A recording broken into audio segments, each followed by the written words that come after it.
സ്റ്റുഡിയോയിൽ നിൽക്കുമ്പോഴാണ് ഈ ഹീൽസ് കണ്ടത് കേട്ടോ. അപ്പോൾ ട്രൈ ചെയ്തപ്പോൾ നല്ല രസമുണ്ടായിരുന്നു. പക്ഷേ ഇതിൻ്റെ പ്രൈസ് 699 ആയിരുന്നു ഇതിൻ്റെ പ്രൈസ് കേട്ടോ. അപ്പോൾ ഞാൻ നോക്കിയപ്പോൾ ഇത്രയും പ്രൈസിന് ഇത് വേർത്താണോ എന്നൊരു സംശയം.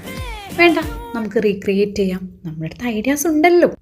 അപ്പോൾ തന്നെ ഞാൻ എന്ത് ചെയ്തു അറിയോ, ഒരു ട്രാൻസ്പെറൻ്റ് ആയ ഹീൽസ് മീഷോന്ന് ഓർഡർ ചെയ്തു. ഒരു 6 days എടുത്തു എൻ്റെ അടുത്ത് കിട്ടാൻ വേണ്ടിയിട്ട്.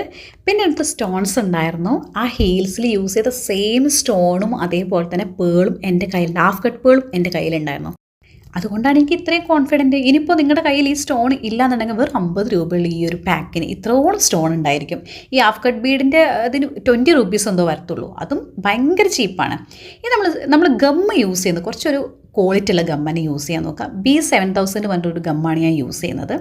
എന്നിട്ട് സിമ്പിളായിട്ട് ഇങ്ങനെ സ്കാറ്റേർഡായിട്ട് ഇങ്ങനെ ഗ്ലൂ ചെയ്ത് കൊടുക്കുവാണ്. ഈ വൈറ്റ് പേളും അതേപോലെ തന്നെ സ്റ്റോണും ഈ ഒരു ട്രാൻസ്പെറൻ്റ് ആയിട്ടുള്ള ഏരിയ മൊത്തം ഇത് സ്റ്റിക്ക് ചെയ്ത് കൊടുക്കുവാണ്.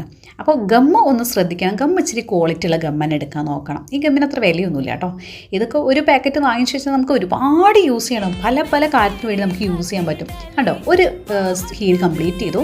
ഞാൻ ഫ്രണ്ടിൽ മാത്രമേ ഒട്ടിക്കുന്നുള്ളൂ, അതിന് ഹീലിൻ്റെ പോർഷനിൽ ഒട്ടിക്കുന്നില്ല. ഓക്കെ, അപ്പോൾ ഇത്രയേ ഉള്ളൂ. അപ്പോൾ 2 ഹീലും കംപ്ലീറ്റ് ചെയ്തിട്ട് കാണാം. പിന്നെ വേറൊരു കാര്യം, ഇതും സുഡിയോൻ്റെ ആ ഹീലുമായിട്ട് കമ്പയർ ചെയ്യരുത്. കാരണം അത് ഒരു ഷേപ്പ് വ്യത്യാസമുണ്ട്, ഇതൊരു ഷേപ്പ് വ്യത്യാസമുണ്ട്. പക്ഷേ ഒരു കോപ്പി എന്നൊക്കെ പറയാം. എനിക്കെന്തായാലും ഈ വർക്ക് ചെയ്തപ്പോൾ ഭയങ്കര ഇഷ്ടമായി. അപ്പോൾ ഈ ഐഡിയ നിങ്ങൾക്ക് ഇഷ്ടപ്പെട്ടോ ഇല്ലോ എന്നൊന്ന് കമൻറ്റിൽ പറയൂ. For more DIY videos please follow me. Thank you.